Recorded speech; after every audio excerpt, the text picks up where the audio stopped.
In a dream on 3rd March 2017, I saw Turkey fall down and destruction started in Turkey. After this, Israel became really active. Israel increased its operation in the area of Palestine and it built a fort for Dajjal. And Muslims couldn't do anything other than protests either. Israel formed alliance with some other groups and also started terrorist activities. And USA completely supported Israel and used its intelligence. When Russia found out about this, then it also formed alliances in those areas with other groups and started operations, and they both raced each other in conquering the lands. Then USA suddenly openly jumped in Middle East and met with Israel and other allies and started to fight with groups of Russia. After seeing this, Russia also jumped and its allies supported it.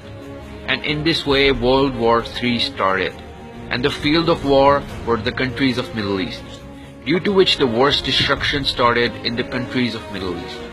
And this war got spread. In this war of USA, Russia and its allies, large amount of Muslims started to die. And the war became so terrifying and horrible that no one did anything for them. And this war slowly spread in Egypt, Sudan, Saudi Arabia, Kuwait, UAE, and other Arab countries, and almost in the entire Middle East. And allies of America, Russia, and Israel also kept on increasing. Some Muslim countries also became allies with USA and Russia.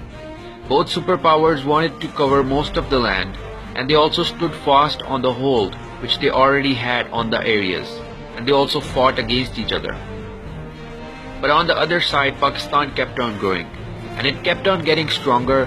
And since India is the ally of USA and Israel, so that's why along with Middle East, America, Israel, and other allies also attacked on Pakistan together. And they wanted to destroy Pakistan. The number of foes of Pakistan were great, but Allah helped Pakistan with black jet fighters, and their number were around 3,000. And then war started against Pakistan. And Pakistan won this war with the help of Allah. And Pakistan conquered all the areas of India. And Bangladesh and Afghanistan also became a part of Pakistan. Indonesia and Malaysia were also with Pakistan because all the enemies of Pakistan were defeated. Then Pakistan jumped in Middle East with the help of Allah, and it fought both the superpowers. Pakistan also attacked with black jet fighters and attacked in such a way that no one could stop Pakistan. And after defeating both superpowers, Pakistan became a superpower.